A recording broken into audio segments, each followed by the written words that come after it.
కాదండి బాలకోటయ్య గారు, బేసిక్గా చాలామంది మిమ్మల్ని విభేదించే వ్యక్తులు చెప్పుకొచ్చిన మాట ఏంటంటే, కాసేపు మీరు అనుకున్నట్టు చంద్రబాబు నాయుడు గారు చెప్పుకొచ్చినట్టే అనుకున్నాం. ఏంటి, అమరావతి ఒకవేళ అభివృద్ధి చెందితే ఇక్కడ ఇన్ని లక్షల కోట్ల సంపద అవుతుంది, జరుగుతుంది, దాని ద్వారా రాష్ట్రం అభివృద్ధి చేసుకుంది. మరి అన్ని లక్షల కోట్ల సంపద అక్కడ కేంద్రీకృతం అయితే హైదరాబాద్ రాజధాని ఉండడం వల్ల మనం సమస్య ఏ విధంగా ఉత్పన్నమైందో చూసాం. అలా కాకోకుండా అభివృద్ధిని 3 ప్రాంతాలకు ఇచ్చేయాలి కదా, అక్కడే కేంద్రీకృతం చేయడం, అన్ని లక్షల కోట్లు ఆ కొద్ది మంది వ్యక్తులకే, మీరు ఇందాక చెప్పారు చూడు, ఆ 34,000 రైతులకు మాత్రమే చేకూర్చడం, అది కూడా సాగులున్న పంటలను తీసుకోవడం ఎందుకు, ప్రభుత్వ భూముల్లో తీసుకొని ఉంటాయి, లేకపోతే ఈ సిఆర్డీఏ చట్టం కింద ఈ విధంగా కాకుండా గతంలో భూసేకరణ చట్టాలు ఉన్నాయి కదా, ఆ విధంగా సింగిల్ పేమెంట్ చేసి 20-30 లక్షలతో తీసేసుకొని అది ప్రభుత్వ ఆస్తిగా మలచుకోకుండా ఎందుకు చేశారు అనేటువంటిది చాలా పెద్ద ప్రశ్న. నరసింహ గారు, సార్ మీరు మంచి జర్నలిస్టే. మరి 2019లో నువ్వేం చేస్తున్నావు అసెంబ్లీలో? నేను భూసేకరణ చేస్తుంటే నువ్వేం చేసావు? తీసుకోవద్దని చెప్పావా? అమరావతి ఇక్కడ నిర్మించడానికి వీలే లేదన్నావా? కొన్ని అడ్డుపడ్డావా?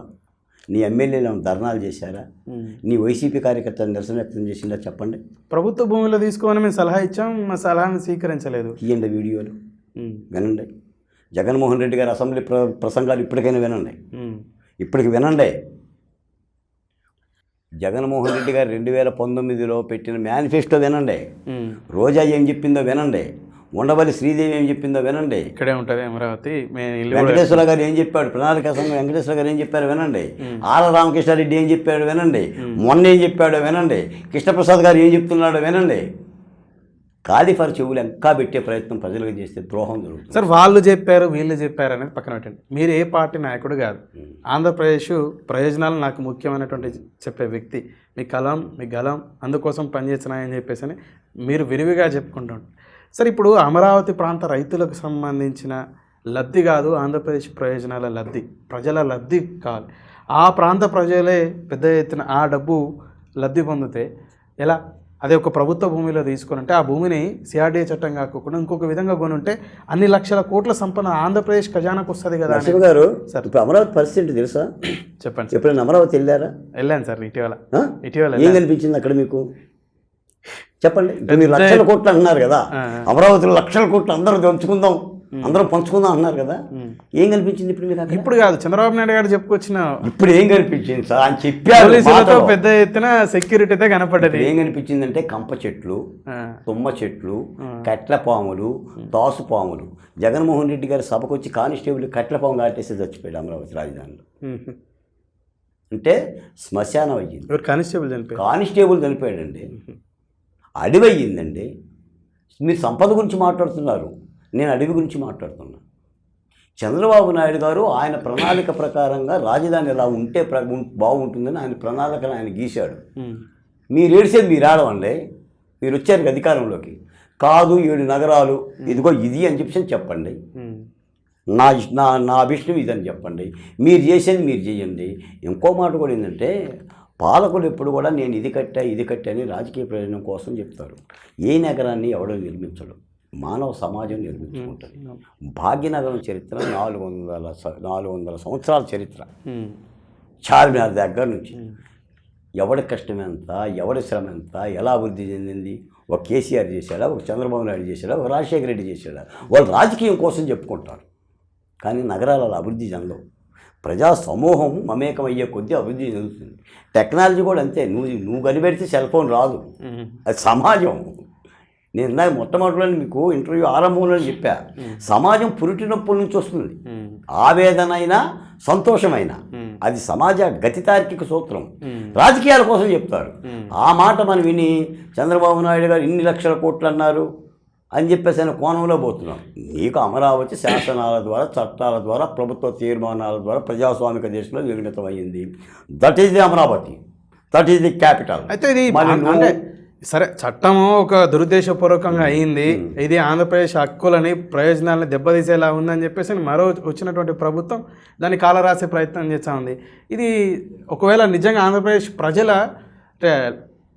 వారికి జరిగే మంచిని హననం చేస్తా ఉంటే రద్దు చేయడంలో తప్పు లేదు కదా అనేటువంటిది ఒక వాదన. ఏం హననం చేస్తారు? మీ మీ గొంతులో మాట వినిపిస్తుంది సార్. బాలకోటయ్య గారు ఒక రాజధాని పెడితే ఎంత అభివృద్ధి చెందుతుంది, 3 పెడితే ఇంకా అభివృద్ధి చెందిద్ది కదా అని కూడా మీరు అడుగుతారా? జగన్మోహన్ రెడ్డి గారు చెప్తా ఉన్నారు, నేనైతే అడగాను కానీ జగన్మోహన్ రెడ్డి గారు చెప్తున్నారు కదా. ఇప్పుడు జగన్మోహన్ రెడ్డి గారు 3 పెడతాడు, రేపు ఇంకో ముఖ్యమంత్రి వచ్చి 6 అంటే ఇంకా బాగా అభివృద్ధి చెందిద్ది కదా. తర్వాత 12 అంటే, తర్వాత 36 అంటే, రావణాసురుడు సీతమ్మని సంఖలో పెట్టుకుంటే రాజధాని పెట్టుకుని ఎత్తుకుపోతానంటే మనకన్నా బుద్ధి ఉండాలి, అనేవాడికన్నా బుద్ధి ఉండాలి.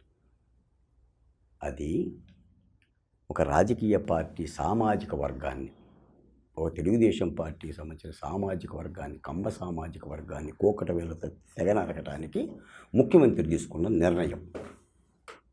ఆయన భుజాల మీద తుపాకీ పెట్టిందేమో చంద్రబాబు నాయుడు గారు భుజాల మీద తుపాకీ పెట్టి కాల్చేది జనాన్ని. ప్రజలకు చెప్పేది ఏంటంటే జనాన్ని, అమరావతి ప్రజల జనాన్ని, మొత్తం రాష్ట్రాన్ని.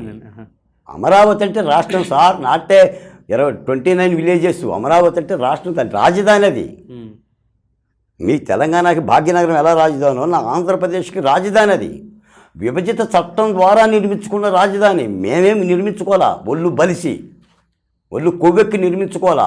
మమ్మల్ని ఎల్లగొడితే హైదరాబాద్ నుంచి మీరు కొత్త రాజధాని కట్టుకోమంటే ఆ ప్రక్రియలో భాగంగా వచ్చింది అది.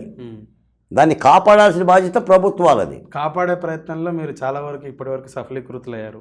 మీరు కానీ దీన్ని సమర్థిస్తూ ఉన్నటువంటి గత ప్రభుత్వం, తెలుగుదేశం పార్టీ నాయకులు కానీ, హైకోర్టు వరకు అయితే సుప్రీంకోర్టులో మీకు ఎదురు దెబ్బ తగిలే అవకాశం ఉంది అని చెప్పేసి అంటే ఒక భంగపాటు జరుగుతుంది అని చెప్పేసి అనే ఒక వాదన ఉంది. దీనిపైన మేము సుప్రీంకోర్టులో ఎదురు దెబ్బింది జరుగుతుంది సార్. హైకోర్టు తీర్పిచ్చింది చాలా స్పష్టంగా, 372 పేజీలు. ఏమి ఇచ్చింది?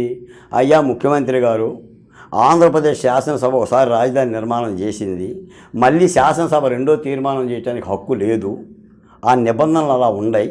మీకు 3 రాజధానులు కావాలంటే విభజన చట్టాన్ని సంప్రదించి ఢిల్లీలో బిల్లు పెట్టుకోండి పార్లమెంటులో అని చెప్పింది. కాదు నేను అసలు వెనక్కే తీసుకున్నాను, 3 రాజధానులు ఇవ్వు అని అన్నాడు ఆయన. అని సుప్రీంకోర్టు పోయి ఈ తీర్పును రద్దు చేయండి, స్టే ఇవ్వండి అన్నాడు.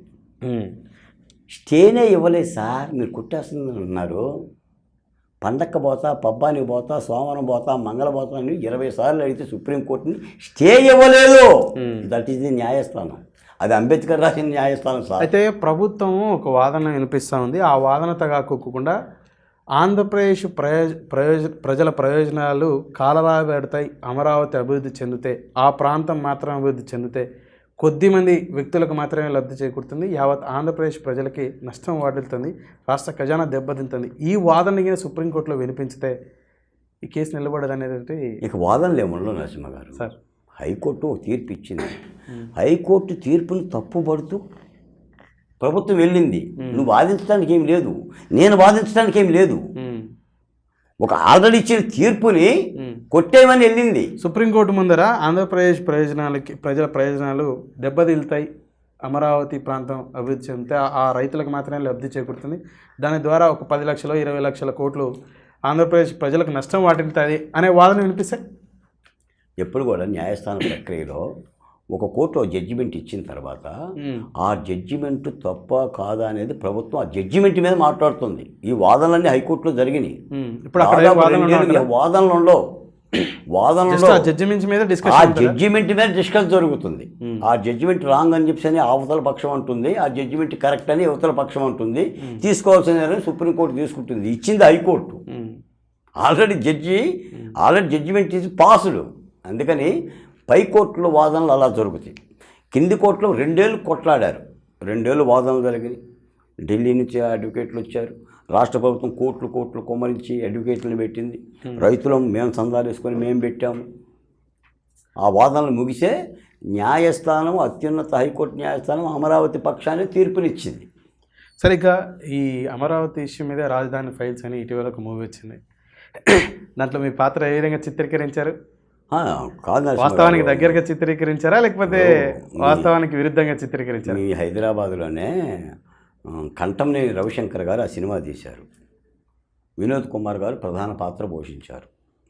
రాజధానిలో ఉండే యొక్క ఉద్యమ చరిత్రని వాటిని కూడా ఒక తెరకెక్కిస్తే అందులో మిమ్మల్ని హీరోగా చూపించారని చెప్పేసి అని విన్నాం. అలా ఏం కాదు, మేము అందులో సహకరించాము, రైతులుగా పాల్గొన్నాం తప్ప ప్రధానమైన పాత్రలు వాళ్ళే నిర్వహించారు. వినోద్ కుమార్ గారు అని ఇంకొక మహిళా ఆర్టిస్ట్ ఒక ఆమె. అంతే ఈ రోజున చాలా కాలం తర్వాత వాస్తవంగా జరుగుతున్న చరిత్రలో వాస్తవికత, రైతులు, ఈ సినిమాలు బాగా తగ్గిపోయినాయి. ఇప్పుడు వచ్చిన ఈ మూవీ కూడా వాస్తవికత లేదంటారా? రాజధాని ఫైల్స్ వాస్తవిక సినిమానే కదా, జరిగిందే ఆయన తీశాడు. అమరావతి మహిళల మీద మానభంగాలు అయిన అమరావతి మహిళల మీద ఒక వ్యక్తిని ఎంపీటీసీనేమో చంపారని చెప్పేసి అనే సినిమాలో చూపించారంట. అందులో వాస్తవం ఉందా? మహిళల మీద మానభంగాలు ఏం లేవే సినిమాలో. మహిళల మీద పోలీసులు అరెస్టులు ఉంటాయి, లాఠీ దెబ్బలు ఉంటాయి. అమరావతి మహిళల మీద మానభంగాలు సినిమాలు ఏం లేదు. వాస్తవంగా జరిగిందంటారా? జరగలేదంట. ఎందుకు జరుగుతాయి? తోలు తెస్తాం. మానభంగాలు చేసే దమ్ము ఉందా అమరావతిలో ఎవరికైనా? అరే జరిగిన మానభంగాలకే ప్రభుత్వం పశ్చాత్తాపడే ఉద్యమాలు చేస్తుందంటే మానభంగాలు ఎందుకు చేస్తారు? ఈ అమరావతి ఇష్యూ సందర్భంలో ఎవరినైనా మర్డర్ చేయడం జరిగింది అధికార పార్టీ నాయకులు? ఎందుకు జరుగుతాయి సార్ అవి? ఉద్యమాలు ఎందుకు జరుగుతాయి? పోలీసులు అరెస్ట్ చేస్తారు, కేసులు పెడతారు, మళ్ళీ వదిలి పెడతారు, లేదా శిబిరాలు 144 సెక్షన్లు పెడతారు, 30 సెక్షన్లు పెడతారు. ఇవే జరుగుతాయి. ఈ వివేకానంద రెడ్డి గారి మర్డర్కి సంబంధమే లేదా అమరావతి ఇష్యూకు? ఆ సంఘటన కూడా అందులో చూపించారని దాని మీద మీ అభిప్రాయం? మీరు అమరావతి సినిమా మొత్తం కూడా అమరావతి ఉండదు, అది ఆ నిర్మాత డైరెక్టర్ వాళ్ళ అభిష్టం. ఆ సినిమాలో కొన్ని క్యాసినో డ్యాన్స్ పెట్టారు, కొడాల నాని గారికి ఇష్టమని. మరి అమరావతిలో క్యాసినో డ్యాన్స్ చేశారా? గుడివాడలో వేసారా? ఆ ప్రభుత్వం మీద, ఆ ప్రభుత్వానికి సంబంధించిన అధినేత మీద వాళ్ళు తీసిన సినిమా కాబట్టి ఆ పరిపాలనలో కొన్ని సంఘటనలు వాళ్ళు చిత్రీకరించారు. అది అమరావతిలో మానభంగాలు కాదు, రాష్ట్రంలో మానభంగాలు జరిగింది. రాష్ట్రంలో గొడ్డల వీటులు జరిగినాయి, క్యాసినో డ్యాన్సులు జరిగినాయి రాష్ట్రంలో. అది రాష్ట్ర దృక్కోణం నుంచి ఆ సినిమా తీశారు. వేరే అని ఒక పదార్థాన్ని బట్టి సినిమా తీయరు కదా. ఈ రోజున వర్మ గారు తీస్తున్నారు, వ్యూహం సినిమా శబదం సినిమా తీస్తున్నాడు. ఏంటంటే టార్గెట్ అధికార పక్షాన్ని పైకెత్తేసేసి ప్రతిపక్షాన్ని విమర్శించాలి, లేదా చంద్రబాబు నాయుడు గారిని విలన్గా చేపించేసేసి జగన్మోహన్ రెడ్డి గారిని హీరోగా చేపించాలి. తత్ఫలితంగా ఆయన పారితోషికం ఆయన తీసుకోవాలి. That is the business. ఇప్పుడు ప్రజలు తిరస్కరిస్తారా, నిజమైన ఏళ్ళేస్తారనేది ఆ విడుదల సందర్భంగా తెలుస్తుంది. అది వాళ్ళ పని అండి. సినిమా ఇది ఒక వ్యాపారం, ఒక వినోదకరమైన కార్యక్రమం. రాజధాని రైతులు కంటమనేని గారు ఎవరో ముందుకు రాకపోతే, నటించడానికి కూడా ముందుకు రాకపోతే ఇంకా ధైర్యం చేసి రైతుల యొక్క ఉద్యమ విషయాన్ని కాస్త తెరకెక్కిద్దామని, అందులో వాళ్ళ కష్టాలు చెప్దామని, నాలాంటి వాళ్ళ కష్టాలు కూడా చెప్దామని చెప్పేసి అది చేసిన ఒక గొప్ప ప్రయత్నం. పెద్ద ఎత్తున ఆదరణ లభించింది.